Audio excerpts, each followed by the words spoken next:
What is up, y'all? Kevin Kuhn here from Athlete Factors. This is the Athlete Factors podcast. My guest today is Raychel Shannon from Raise the Bar Sports Nutrition and Recovery. How you doing today, Raychel? I'm doing great. It's always nice to connect with fellow professionals in the industry and kind of just chat it up and share some ideas. So I'm super excited and I'm grateful that you invited me to be on the podcast today. Awesome. Well, I'm so excited to have you here.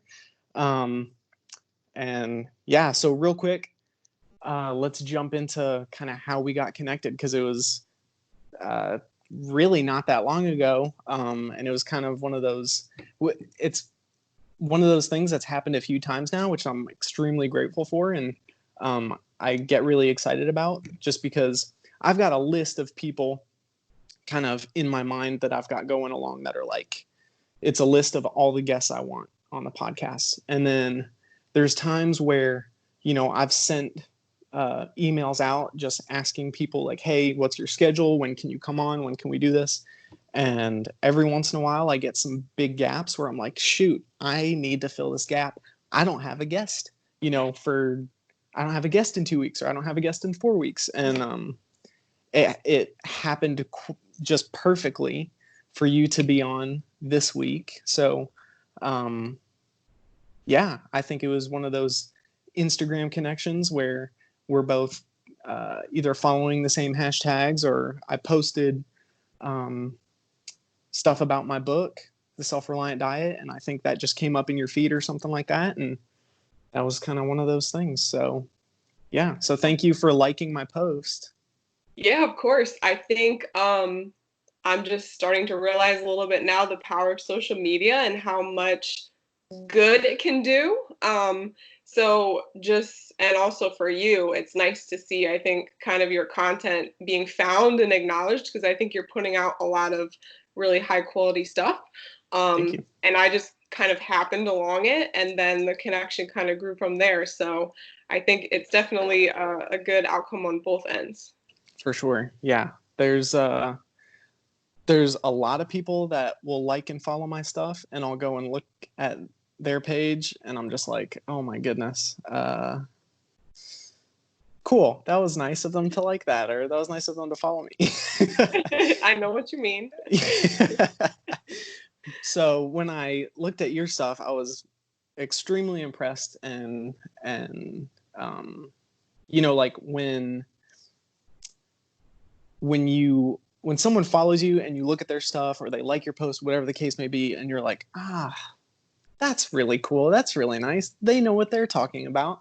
If they like my stuff, it gives you a little bit of a, just a nice reinforcement that, like you said, it is nice when people recognize that, you're putting out quality content, or you're working really hard. And so, I really appreciated that. That's why I reached out and I was like, hey, I've been looking at your website. I've been looking at your content here. Would love to have a conversation with you about basketball, about nutrition, about recovery, about all that stuff. So you were here today to have that conversation. So thanks again. So yeah. Tell us a little bit about yourself. Brief history, long history, whatever you feel comfortable sharing. Sure. So I'll talk a little bit about what I do now. So kind of the role I have related to sport. Specifically, I work a lot with athletes in basketball in particular, because I was a basketball player myself for the majority of my life. So what I do right now, though, is I'm a sports nutritionist and recovery coach. So I work with athletes to help prioritize fueling and taking care of their bodies to optimize performance. One of the reasons I'm so passionate about this is because I felt like throughout my career, that recovery component was really underappreciated and even completely forgotten and not talked about a lot of the times. Mm-hmm. So I felt like I was constantly training super hard, like trying to outdo my competition. There's that quote out here, like, if you're not going hard 24/7, 365, someone's out there that's going to beat you when you two meet and compete against each other if you're not constantly like grinding all the time. But I came to realize the longer I got along in my career that it was more about the balance and really taking care of your body to just extend the longevity of your career. So when I thought about kind of my life after basketball, I kind of could have went towards coaching or skill training or things of that nature. But I felt where I can make the biggest impact was really kind of just educating athletes on that recovery component, and nutrition of course ties into that too, and that's where I did a lot of my educational background is in that. So nice. That whole idea kind of, it really resonates with me. Like that's one of the things that I try to drive home with all of my clients, and it's an overarching theme in my philosophy of coaching and training is, you can train all you want, but if you're not giving your body the caloric budget, the nutrient budget, the protein budget, the sleep, and there's tons of other recovery modalities, but from my perspective, like you can do all the fancy recovery stuff, but if you're not getting the nutrients, you're not getting the nutrition, then you're not going to be able to afford the adaptation. So you're just driving your body into the ground if you're not prioritizing recovery. Like if you want to adapt, like you have to recover in order to adapt. So kudos to you, because that's, in my opinion, that's got to be a priority, especially for athletes, for everyone too, but especially for athletes. If you want like that one post that you had, like really, really, like I was just like, yes, this is it. What was it? The athlete who's the most recovered has the biggest advantage, or something like that. Yes. Like that's so true, and that's it's not taught, it's not explained well enough. So I think that's really great. Yeah, for sure. And I think you hit the nail on the head as well, when it's not necessarily these fancy gadgets that you need to use to take care of your body. It really starts with those foundational components and the lowest hanging fruit to just build up those basics. And then as you start to push your body harder and harder, maybe you can start to look into different recovery modalities, but it really does come down to those building blocks. Yeah, I like to think of recovery as being nutrition driven, specifically calorie driven, but then after that, like you've got to get enough protein, you've got to get enough fat so that your hormones can function optimally, and then you've got to get the carbohydrate fuel to refill the gas tank. If you want to train hard, you want to go into that session with a full gas tank, and then if you want to be able to recover and train intensely the next day or compete, this weekend, like refill that tank as fast as possible, because you can't do it in one meal. It takes time to refill that gas tank. And so the sooner you're getting nutrients in, the better off you're going to feel, the better off you're going to perform, both short term, like in the near future, but then long term as well. So, would you agree? Oh yeah, absolutely. And I think for sure. And I know that from personal experience, just from playing. And even though I was studying my master's in nutrition as I was playing, I didn't always prioritize my nutrition as much as I should have. And I think that helps me relate a lot to my athletes now, because it's easy to kind of talk about these things and say this is why it can help you, but it really comes down to getting people to do the actual habit shift, I think, is the most difficult piece. So it's understanding why, getting some easy wins right at first, and just kind of tackling those things and going from there. But yeah, just speaking from my own experience, like I know there was days I was just under fueling overall. And I think that's the biggest thing that most athletes do today. They don't eat enough, female athletes in particular, because I noticed from speaking with my athletes, I'll hear things like, well, I don't want to undermine the workout that I just did. I have like a small salad after I trained because I'm trying to lose weight, or I'm trying to look kind of like this perfect figure of what an athlete should look like. And when I hear that, it's just this whole mindset shift that has to happen with those athletes to really understand the damage that you're doing to your body by not properly fueling and eating the right macronutrients and things like that. And just, I think once we do start to make those small changes and they see like, oh, wow, my energy levels are finally shooting up. Like, I don't feel like I have bricks for legs all the time. Like, once they start to see those things, it kind of motivates them to make some more changes after that. Yeah, I think, like you said, getting those easy wins initially, like, it doesn't take long if you're doing the right things before you feel like, oh wow, I'm eating more and I slept better and I didn't gain weight and now I'm performing better. I can train more intensely. I can run down the court faster, at the end of the game or whatever the case may be. Like, those build and those tend to snowball, and then it's much easier to get a whole team to buy in, let's say, to a philosophy when a couple you get those easy wins. So that's awesome. Yeah. So let's transition a little bit. Tell us a little bit about what got you into basketball and what is it specifically about that sport that has kept it a part of your life now and into the foreseeable future? Yeah, so thinking back when I was a little squirt, I was in like 3rd grade. My parents just signed me up for every sport from A to Z, like soccer, ballet, cheerleading, softball, like I did it all.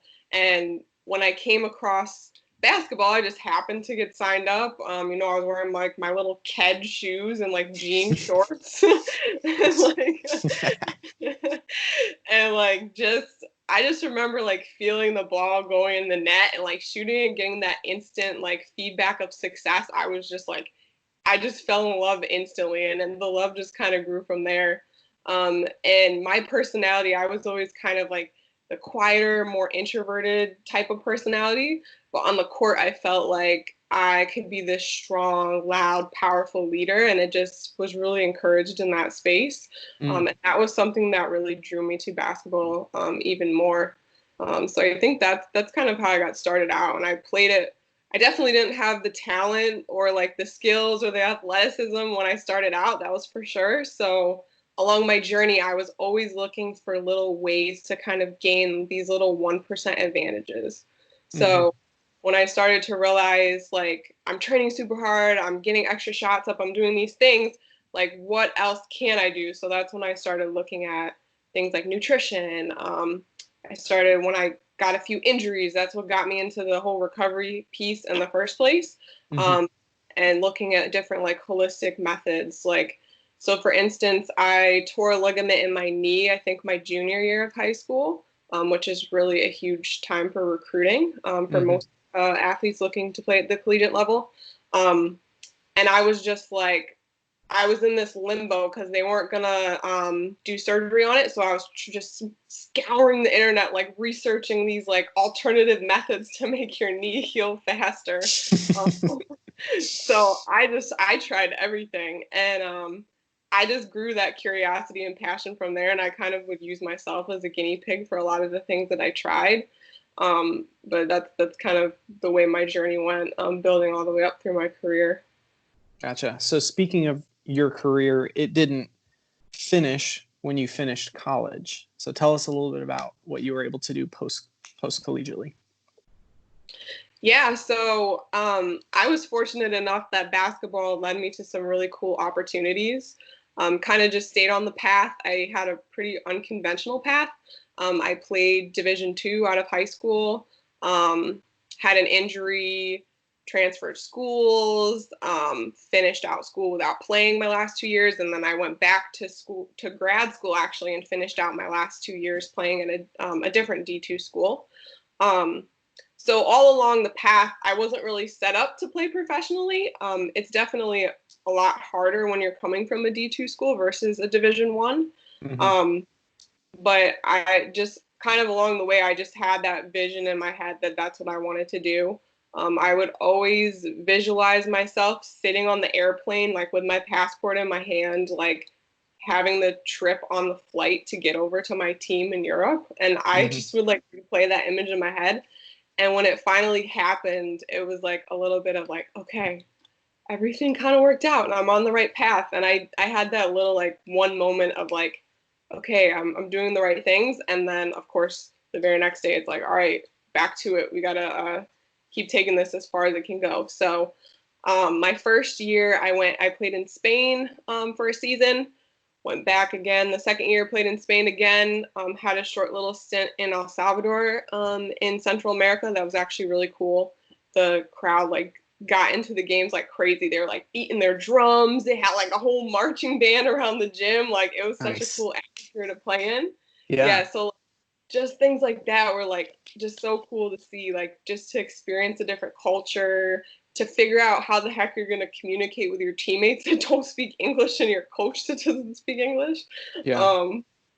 Just is that underlying love that kind of just like pushes you through all that, because you're like, at the end of the day, like I'm just doing what I love and I'm able to kind of get paid for it too. So that was kind of just, I guess, what kept me going through it. That's cool. Yeah, when I had Angela Lewis on, she mentioned some of those same things. Like, I think she said her luggage got lost right when she got there, so she had like no clothes, and I think she was in Germany.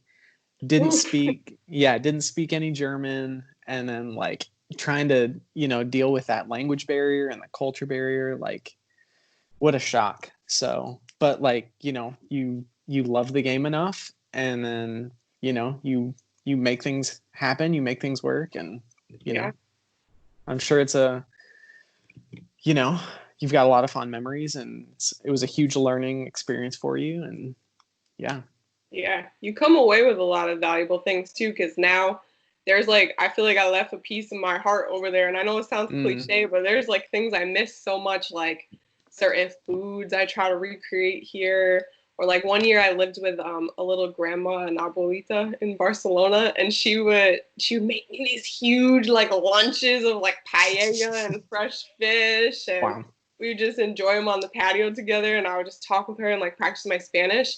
And I think back now and I'm like, I was so spoiled. Yeah. That sounds amazing. Yeah. I would love to do a wine and tapas tour in Spain. I just think that would be amazing. And go to a bunch of soccer games. Wouldn't be bad either. But yeah. Yeah. Shoot. That's no soccer game atmosphere. There's nothing like it over there. Yeah. Did you get to travel anywhere else in Europe while you were there? Yeah.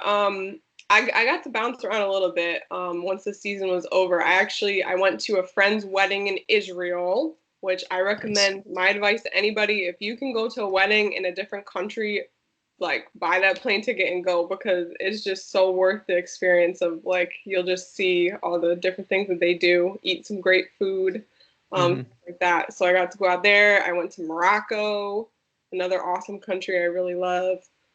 They have like awesome herbs and spices there. So I was just like packing my suitcase with as much as I could to bring back. But yeah, so I'm trying to think. I went to like Italy, different places. And Europe is just so easy to bounce around. So cheap plane tickets. So once you're over there, it's just a really cool experience. That's awesome. So, speaking of, that was a decent transition. We were talking about basketball. We're talking about food. So what are some of the biggest impacts that studying nutrition and exercise science have on your athletic career? Yeah, it was huge. So I think just the biggest overarching impact was that it extended my career without a doubt. I know that I wouldn't have played as long as I did if it wasn't for my nutrition background and kind of little things I implemented from what I learned. I know some of my classes in college, I wouldn't say were like necessarily directly applicable to athletes, or like the course materials weren't always as useful, but what it did do is it sparked like this curiosity in me to want to learn more, and this hunger to do extra research on my own based on things I had learned in class. Kind of how I mentioned before, I was just my own guinea pig, so I was just trying things out on myself. I had a trainer, an athletic trainer, one of my years in college, who I walked in the training room and he was actually doing cupping therapy on my coach of all people. And I was just like looking like, what is that? And tried it for myself on my lower back and was just amazed by the results I had from that. So just It kind of like loosened up my back. I had those sweet little purple circle marks that was like big stickies on you. Yeah. Got attacked by a giant octopus or something like that. Exactly. Yep. And some of my teammates were just like, "Oh, I don't want to do that. What if this don't go away?" I'm just like, I don't care because my back feels amazing right now. It's a red badge of courage.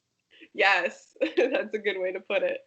But yeah, the marks eventually did go away. But so now I'm just like, that's something that I've just kept with me always. I recommend to my athletes. I use it on myself and my athletes I work with in person. So just like little discoveries like that just kind of came from studying it in school.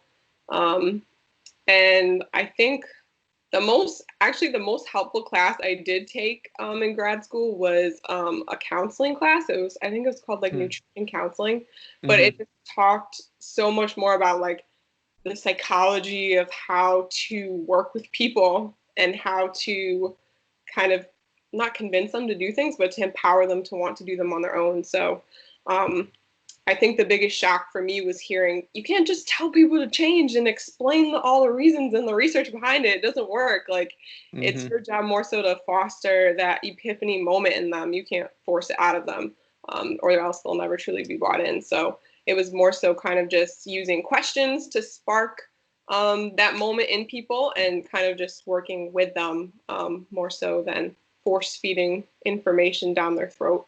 So that was one of the most useful things I learned, I think. Yeah, I think that's a really, really big one, especially when it comes to nutrition. Like people are generally pretty willing to do whatever you tell them to do when it comes to like the training side, the sport performance side, the actual sport training side. But when it comes to nutrition, just giving people facts oftentimes isn't enough. Like you've got to show them how to modify their behaviors, and you can't just tell people to do things. They've got to take ownership of that. They've got to take responsibility of that. And yeah, we didn't cover that at all in my undergrad nutrition class. Like that was one of the biggest things leaving college, where I was just like, I feel like I know this stuff, but I don't think I could actually help anybody with their diet right now. Like I don't know what to do. I don't know what to tell them. I don't know how to tell them to implement change. I can tell them, what's good and what's bad about what they're eating. But if it was easy as that, then things would be really easy. Like making change is hard. Yeah, especially I think with food, we have such strong emotional attachments to certain foods or reasons behind our eating habits and why we do certain things. And it's really hard. It's more of a process, I think, as opposed to like training. You might see changes a lot sooner, potentially. So nutrition, it's easier to kind of just maybe sneak in extra foods because someone's not watching you throughout the day. Like your coach isn't with you all day long. Like, so it's really about that, having that intrinsic motivation to just say like, hey, we're creating this plan together, but I'm ready and I'm prepared to kind of stick to it. And I don't think it's about, at least my nutritional philosophy, it's not about giving up all bad or unhealthy foods necessarily. It's just trying to like tip that scale a little bit more towards helping you and getting those like anti-inflammatory foods in your diet to kind of combat all that training and muscle soreness that you're accumulating. So yeah, I think it is more about a balance. So not totally throwing away all that you've done your entire life. Yeah, I think it can be really demoralizing or really like you're putting a giant mountain in front of somebody if you're like, we've got to overhaul this whole thing. You've been doing everything wrong. If you start there, like you're not going to make any progress because they're going to be like, I'm never going to get where I want to go. Like I've got to get over this mountain. No, I'm not. Why would I even bother? Like, but if you're chunking things down into, manageable change, like you get those small wins. Yeah, that's it. Small wins. Yes. So tell us, like, what is what is your definition of recovery? Like, what is it, and because of that, why is it such a priority? Why is it more important than other aspects of sports, of sport performance, of sport training, etc.? Mm-hmm.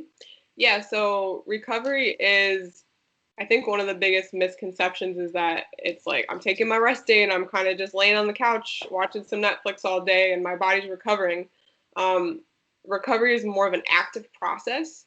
So there is a time and place for the Netflix watching, but recovery is also just about getting that blood flow going, the lymph movement going throughout the body. You're clearing up all of those things that cause the soreness. You're not just laying around and kind of letting it accumulate. So it could be as simple as I decide I'm going to go for a long walk on my day off to get my legs moving. As we've talked about this whole episode, nutrition is also a huge part of the recovery process. So what you're eating is either going to be adding to the inflammation that's caused by the training, or it's going to help your body to heal the inflammation. So there's certain foods and certain kind of combinations you can make to optimize that. I think that for me, some of the lower hanging fruit that we would talk about with recovery the foundational pieces are going to include sleep, which is my number one thing that I really harp on and target when I first start working with an athlete, because I believe that if your sleep isn't right, then everything else isn't going to make as big of a difference. You could have the perfect eating habits, the perfect training schedule. All things could be good except the sleep, and that's going to kind of limit your ability of what you're able to do with your performance. So we start looking at kind of the athlete's sleep environment and how we can optimize that to get a better sleep, to make sure you're going through all of your sleep cycles properly. And it can be difficult because that's another habit that we have that we've been doing. And we're just so used to kind of like mindlessly going to bed at night and being on our screens, on our phones, watching TV, doing all these things that are alerting our bodies that it's time to be awake. So that blue light that's coming from the screen is messing with our circadian rhythms a little bit and kind of telling your body, oh, hey, the sun's out. It's time for you to be alert and be energetic and be awake. When in reality, we want our bodies to be starting to turn down and relax at that time. So we think about things like trying not to be on your phone within an hour of going to sleep, but I know that's very difficult. So there's little hacks you can do. You can change the brightness on your screen to more of an orangey reddish type of color. So that's going to be signaling your body that, okay, I have this red light. It's not the blue light coming through like the sun. The red light is more like the flames of a fire. So if we think back in history, like our ancestors would kind of go to bed maybe with a fire nearby. So that's a signal for the melatonin release, the hormone that's going to kind of optimize your sleep and help you to get into those sleep cycles. So just little things like that we look at with sleep, probably the number one pillar of recovery. Number two, I would say, is working on different myofascial release techniques. So kind of that self-massage. So different things you can do to help relax the tension that you've built up within your muscles. So this is definitely best to do after training, not beforehand, because you're getting your body into more of like that parasympathetic, more relaxed state. If you're before a workout or training, you want to be like your muscles firing quickly, ready to go. So it's definitely better to do it after. But different things, like I said, like foam rolling, lacrosse ball under your feet, just kind of rolling it around. Just little things like that. And the lacrosse ball is really easy to just throw in your bag also. So things like that, specifically targeting certain areas, especially if you're sore from certain things with your training. So that's another pillar, I would say. And then my third one that I also tackle is mindfulness. So thinking about the mental side of performance and how we can get you into more of a flow state through things just like 5 to 10 minutes a day of meditation. And we kind of start that practice and working on just being in the present moment and how to not control your thoughts, but how to identify them and not let your thoughts have more of like an emotional reaction. So we can help you get into that flow state more often so you can perform better in your games.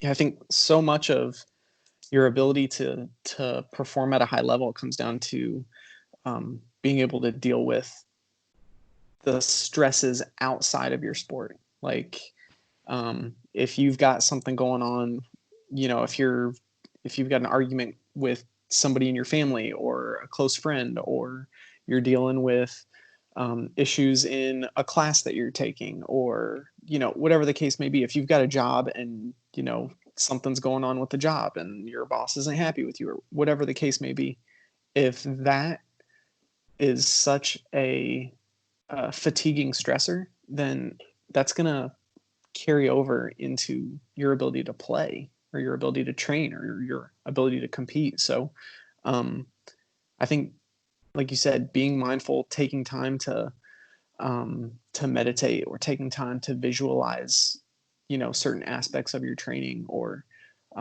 sometimes it's not thinking about training at all. One of my cousins, she's a professional runner, and I had her on an episode, and she was saying, to deal with stress for her, sometimes she has to not do anything related to running. Like, she also is a musician, so she spends a lot of time, playing music, and that kind of helps, I guess, compartmentalize certain things and gets her out of her own head with regards to, for training and competing, which can be really stressful. So I think that's it's another one of those things that can be really hard to work in if you're not deliberate about it and planning out and making time for it. But it can be so beneficial. It can be really huge just to,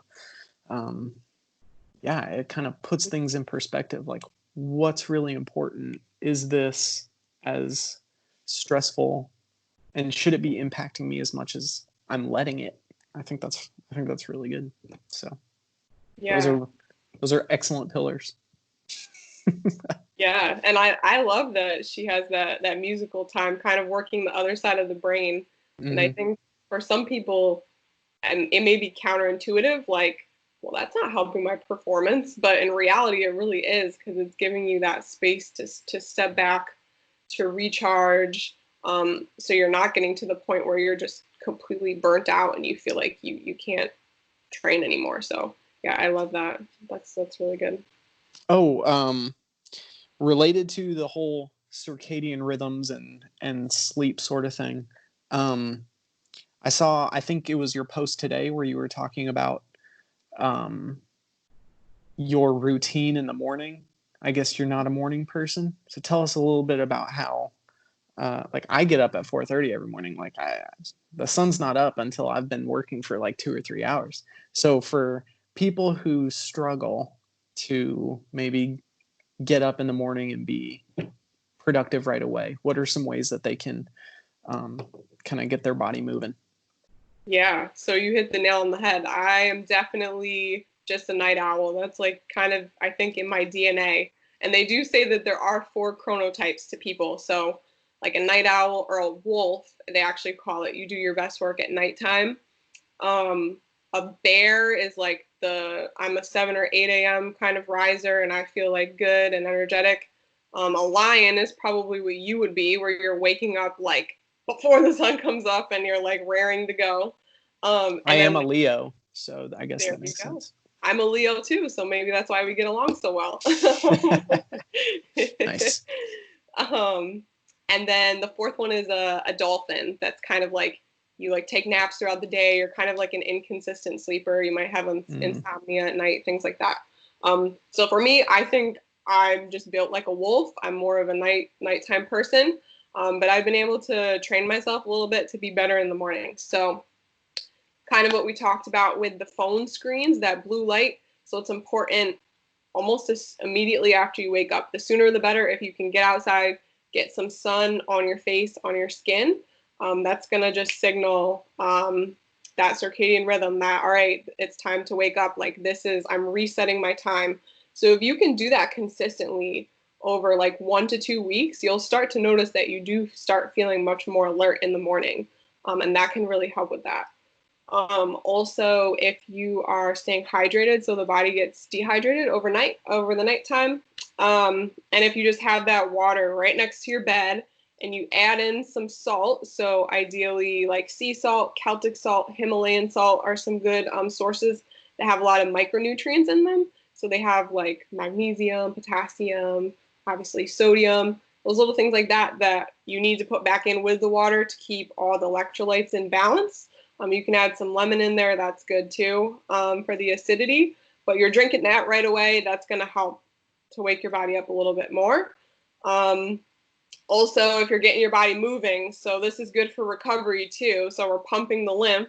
You can do as easy as some jumping jacks, body weight squats. Maybe you go for a walk in the sunshine while you're drinking your water, and you combine all things wrapped up into one. So if you're like me trying to like maximize your day, then that's kind of what you might want to do, to just like get it over with in 10, 15 minutes and you're good to go for the rest of the day. But a triple threat. Exactly. I like that. That's a basketball word too. So yes. I love it. But yeah, those are some good tips to get you up in the morning. If you want to get really crazy, you can even take a cold shower for 1 to 5 minutes, and that will really get you going too. And there's a lot of health benefits with that as well. But that's a little bit more advanced because I know some of us aren't just thrilled to hear the word cold shower. No thanks. I'd rather just wake up at 4:30 and be awake and take a cold shower. Oof. So all that's been extremely helpful, really beneficial info. So let's transition a little bit away from the nutrition and recovery side of things, and let's talk a little bit about how life changed for you when you stopped playing professionally. So how was that transition, and what things did you learn, and what are some of the takeaways that you can share with other athletes? At some point, we all have to, hang up the shoes or modulate or adjust the way we were training or the way we're competing into some sort of difference. So tell us a little bit about that. Yeah, so I love this question because I don't think this is talked about enough. I think that we train our athletes so well and we prepare them to perform their best. And then after they play their last game or have their last competition, it's kind of just like, okay, now go be a quote unquote regular person now, or a NARP as they like to say. So it's definitely something that we need to talk about more. My advice, because I just went through this very recently. So I played in France last, and that was maybe like 1.5 years ago, maybe a little bit longer, that I played my last game. And it was tough. I'm not going to sugarcoat it at all. It was very tough. My identity was heavily based in being a basketball player. So I've struggled with that. So one piece of advice I would have is, while you're still in your career, to try to kind of figure out other things that you like and that you are passionate about, and start to dabble in those areas and try to build those up a little bit. So for me now, I'm starting to realize I really like to be kind of an entrepreneur and kind of like build things up. And I'm really passionate about recovery and those types of things. So I wish I had started that a little bit earlier so that the rug wasn't pulled out from under me once I realized I wasn't a basketball player anymore and I had no idea what I was going to do. So those are like things you can definitely start thinking about a little bit later on in your career, to just prepare yourself a little bit better. I think once you do stop playing, it's really important to talk about these things with teammates, maybe that are going through the same thing.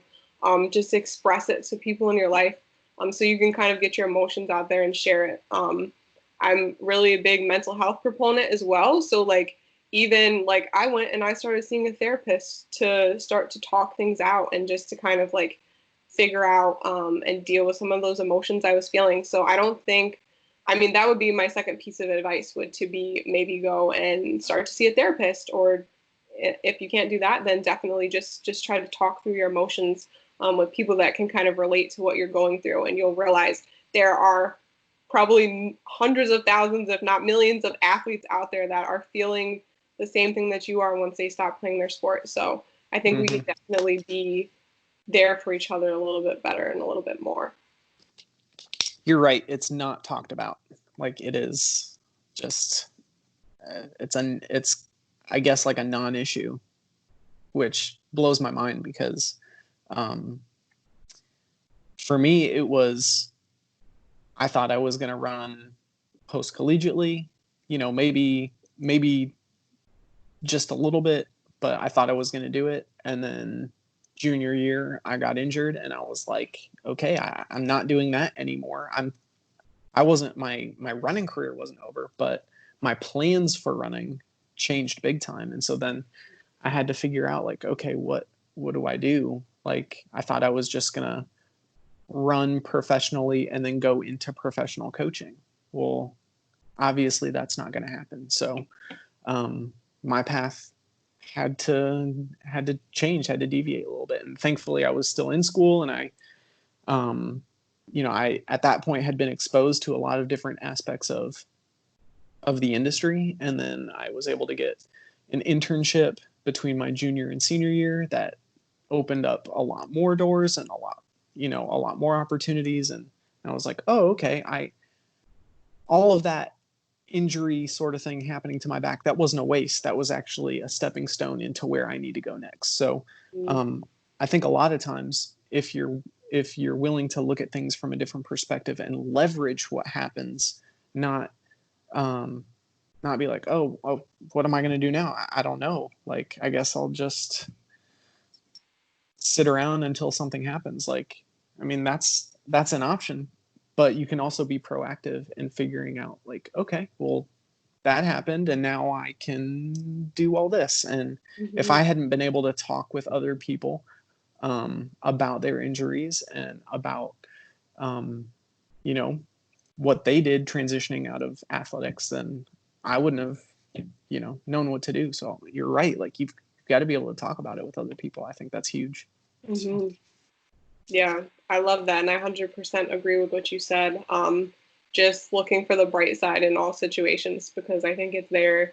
You can choose kind of what you focus on. And that's a conscious choice. And you can focus on the negative pieces or negative aspects, or you can choose to find some positives and see kind of how you can make the most of every situation. So I love hearing a little bit of your story related to that. Well, it's one of those things. In the moment, it feels like you're all alone and you're like the only one who's ever dealt with either a career-ending injury or like it's like, oh, now my plans are ruined. But really, there's so many people out there where even if you've not been injured, you get to the point where you're like, okay, now what do I do? Like you said, millions of people can relate, and knowing that is kind of that's a little reassuring. Like, okay, well, if all of these people are okay, they've done something with their lives, like, I'll be okay too. Yeah. It's like the High School Musical song, "We're All in This Together," just popped in my head. Wow. Little Zac Efron. Yeah, there you go. If you're feeling a little down, go listen to that song and hopefully it'll cheer you up a little bit. Wow. Good times. Awesome.